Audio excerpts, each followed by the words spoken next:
Welcome to America's Heroes Group.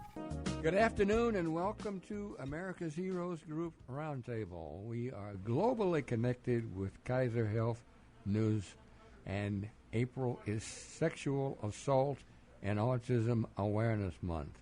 It's Saturday, April 30th, 2022. I am co-founder, Vietnam veteran, and host Cliff Kelley. Hi, and I'm his co-host, Colonel Dr. Damon Arnold. I'm sitting here with the iconic Cliff Kelley.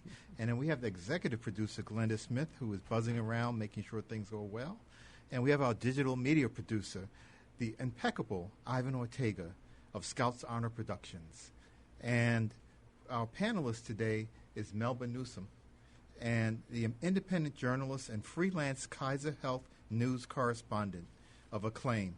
And today's discussion is going to be Newsome's Kaiser Health News article about black students experiencing racism on campus, lack of mental health support.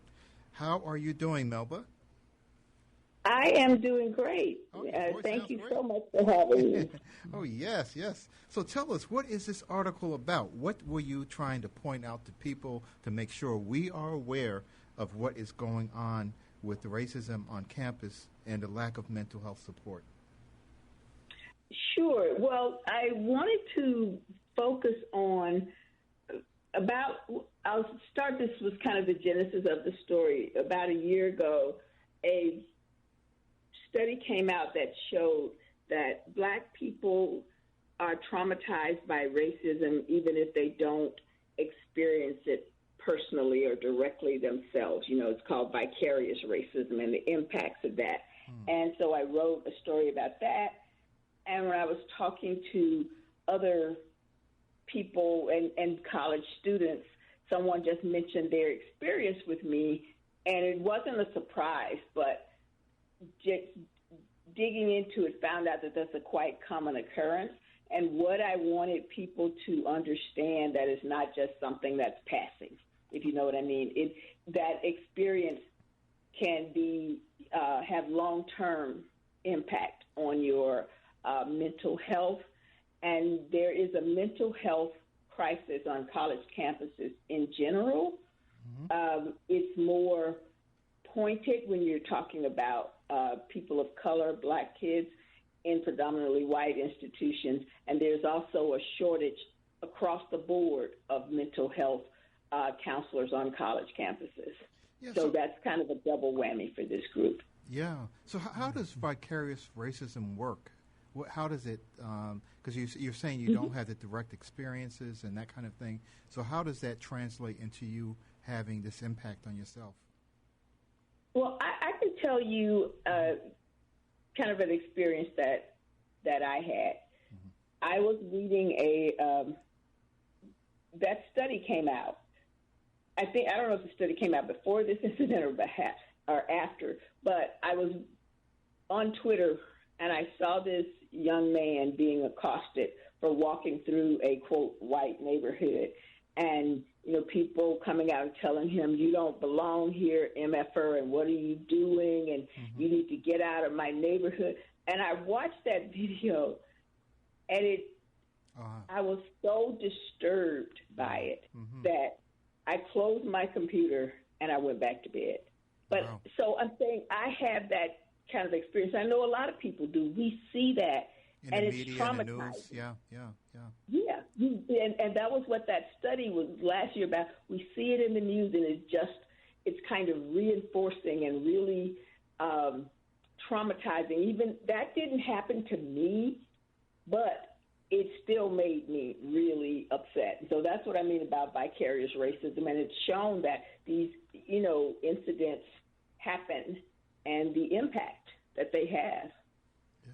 Well, let me ask you, this is very interesting, as the doc pointed out, but one thing that would be very interesting is if you can remove yourself from the environment that precipitates this is one thing.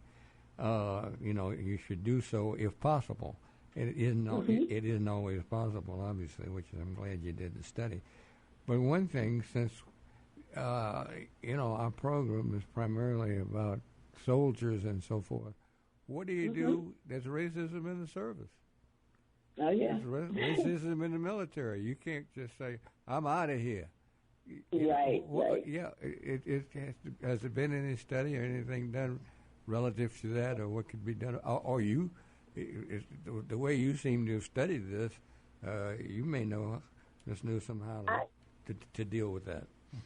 Well, one of the things, that's why we talked, I went into about mental health support.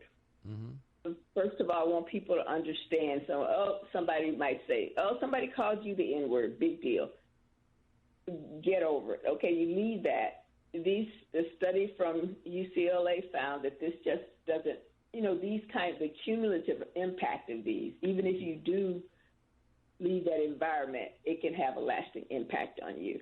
And especially at that age where we're talking about somebody who might enroll in the military and somebody who might be in college, that's not something that goes away once you leave that environment. So it is important to have counseling and someone to speak with, but that's where we go again. We're talking about the need and the crisis.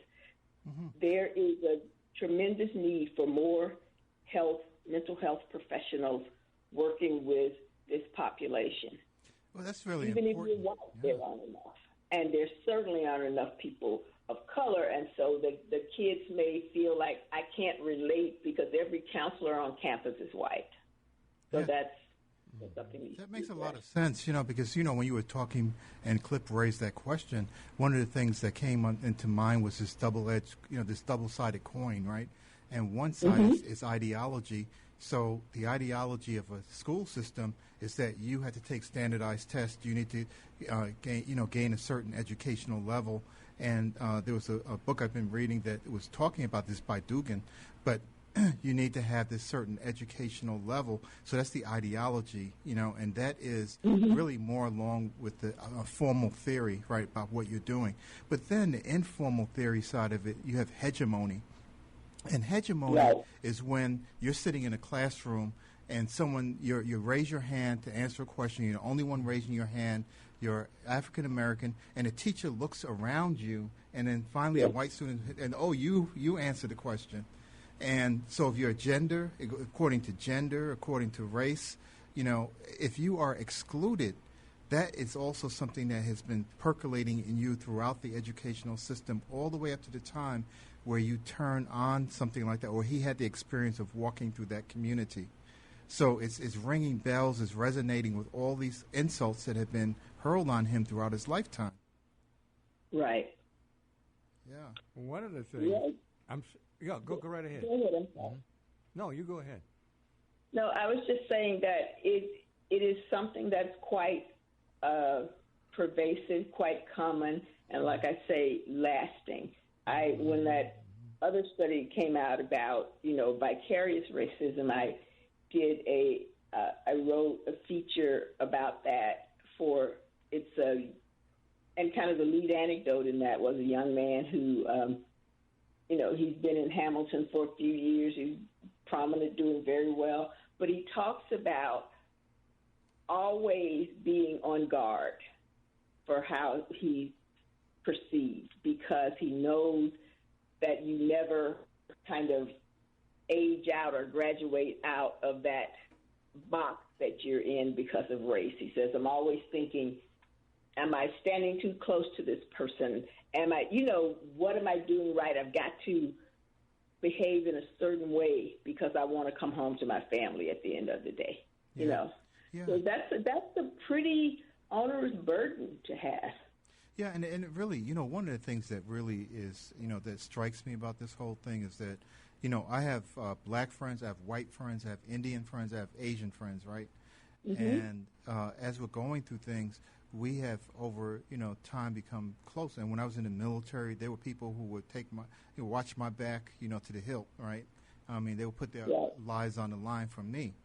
And as time goes on, I think that we have to sort of move away from this just a completely racial, racial connection to this. It's really going back to something Martin Luther King said. It's the content of your character, whether you have morals, values that are consistent with democratic principles and with the Constitution about treating people equally.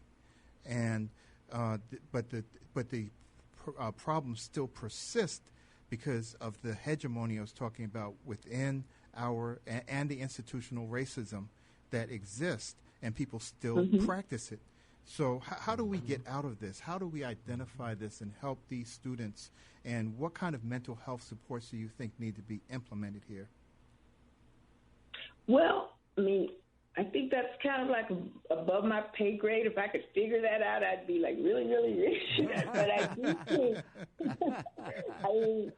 I understand that. I understand. Yes, exactly. But I do think that we, as a race of people, as a society, have to think more broadly about receiving help. Because what I heard from a lot of students, and what I heard, how we are labeled with this, oh, I'm a strong black woman, where we see or think of seeking help as a weakness.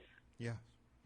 And we can't do that because, that's a huge burden to feel like you always have to be strong and you can never show weakness. So definitely we need to have more resources available, and mental health care should be, should be covered at the same rate as physical health because it is every bit as important.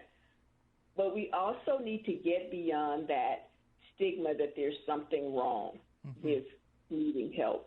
And the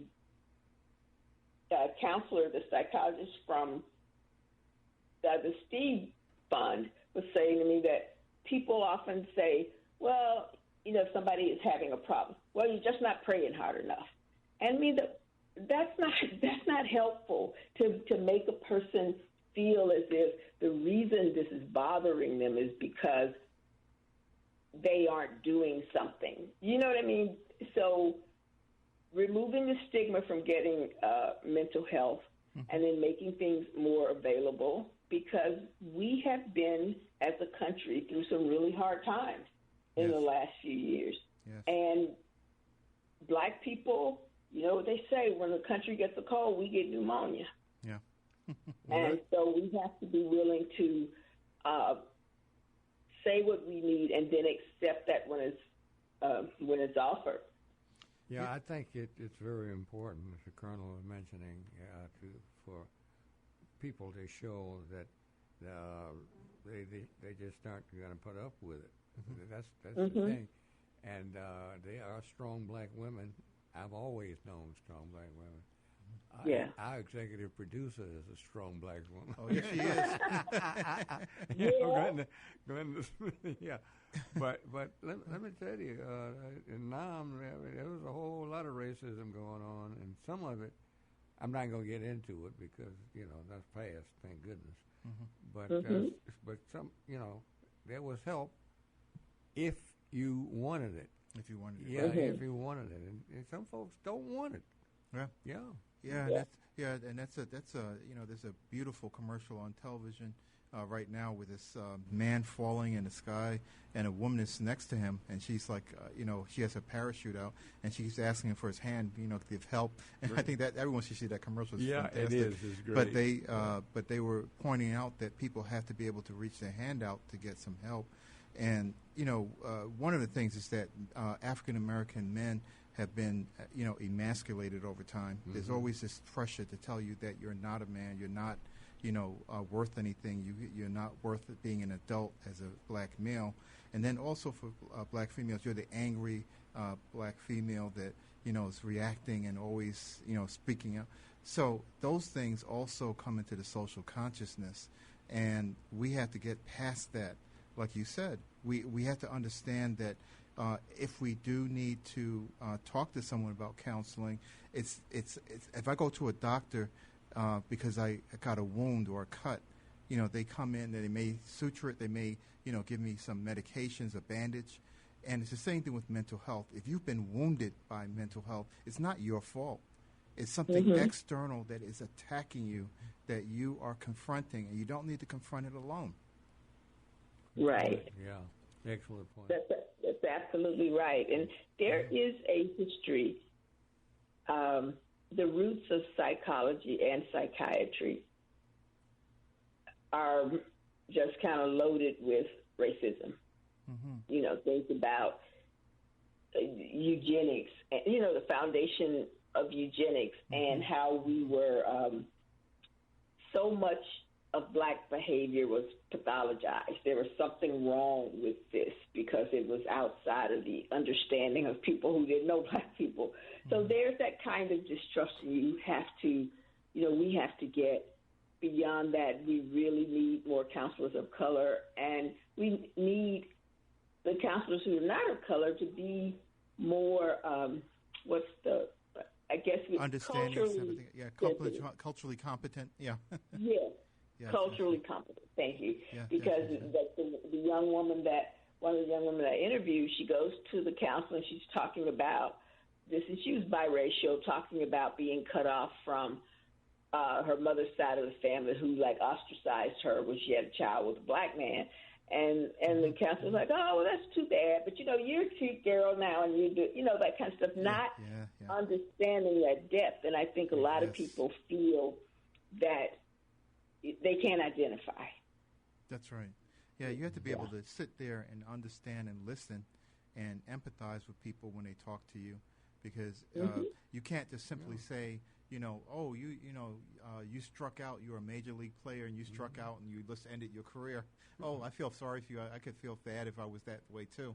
But you're still not getting to the heart of that's right. This person put their life into it. Well, one thing for sure, I think you would agree, mental health support is really necessary. You can leave the environment and, mm-hmm. and still be affected, right? Of course, yes. Mm-hmm. Absolutely. Yeah. The studies have shown that this is just not, transitional, mm-hmm. or it doesn't fade necessarily. So that's why we need to really look at overall care. Mm-hmm. And on colleges, it was so going to a predominantly white college for a lot of kids of color who've come from many times predominantly black high schools and communities. So that can be a little bit nerve-wracking just to start. Well, thank you, Melba, because we're running out of time. Okay. But I just wanted to say, we were really, we are globally connected with Kaiser Health News, and we are so happy to have you on. We had to bring you back because one of the things that this can also be intergenerational. So we have,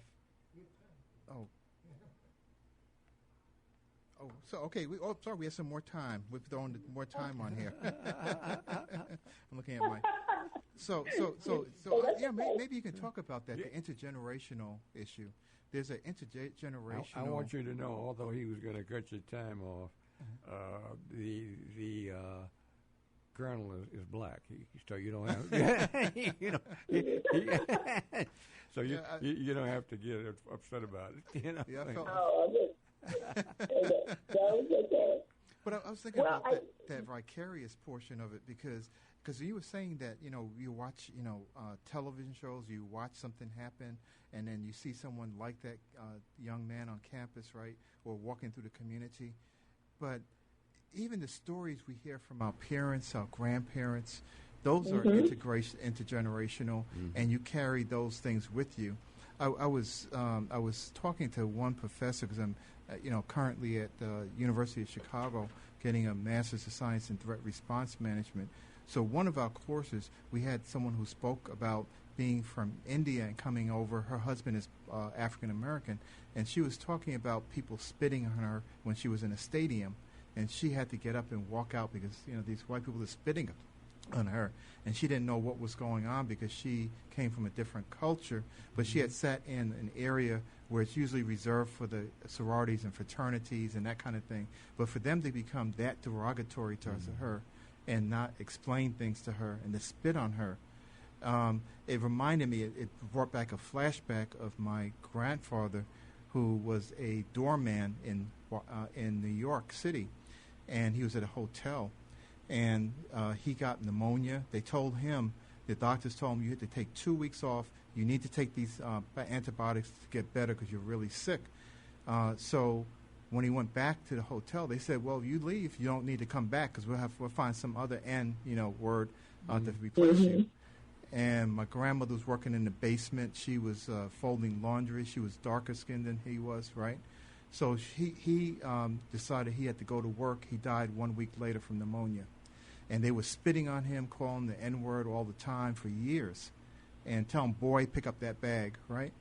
So when I hear that story, when I started getting into school and I started going through my training, I always kept it in the back of my mind that there's nothing on earth you can give me, a diamond, $1 trillion, anything, that's worth my ethics about what you can do to me.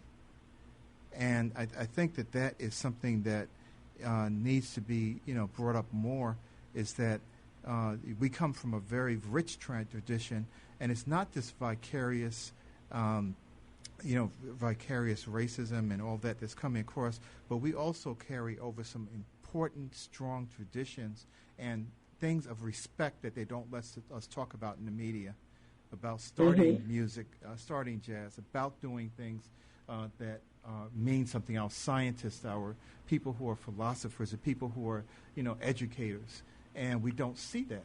We need to be seeing more of that so that when black students encounter these things, they realize they come from a different core. Representation matters. That is absolutely true. And even I was just speaking to a group of journalists about the importance of having diverse sources in your reporting, even if it's not a story about an HBCU. You can still have a black, person as an expert, or, that kind of thing. So representation matters, and it matters to us as a people. It matters to let us be seen in every different light. We shouldn't be. I talk about this with other journalists. Don't just quote or go and find a Latino when you're talking about immigration. If you're also doing a story about farming or gardening, say, for instance, or home decorating, why not have a Latina in there? Or why not have a black person in there? So just kind of keeping us from being pigeonholed into how we are portrayed in the media is very important to that representation and showing, young people that absolutely right. There's a lot of diversity. Absolutely. Yeah, and I think it's a nonpartisan issue too. On both sides of the fence, people say things and practice things that they should not be saying. Whether you're a Republican, Democratic, or Libertarian. Sure. That the racial bias and implicit bias is in all of us, and we all have to deal with it and confront it.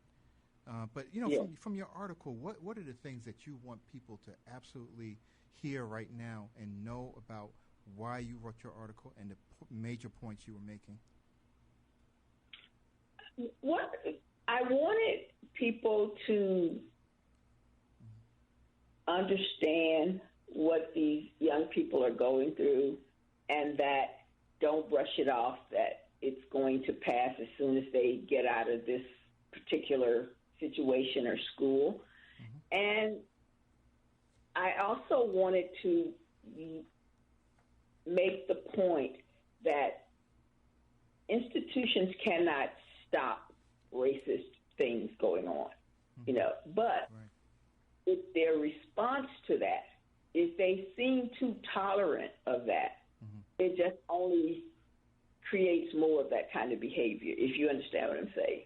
So, you're not everywhere, and you can't stop some bigot from saying whatever.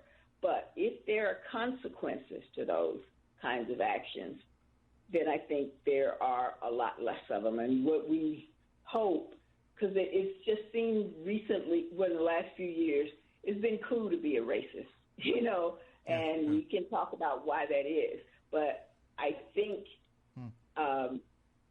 we have to stand up and say this is not acceptable, and kind of drive that underground or at least shame people for that kind of behavior. Yeah, I always say when you go to the head of a snake, you're at your most dangerous point in life. I can imagine that's true. But so what do you feel is the outcome for these students?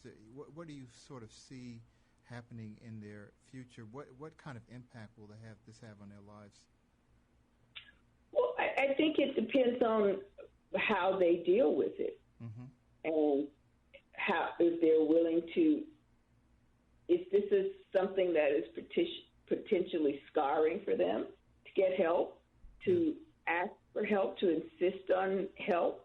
And one of the young women said to me that they were pushing for the university to get more counselors of color and to make them available, because when people need help, it's their job to provide it.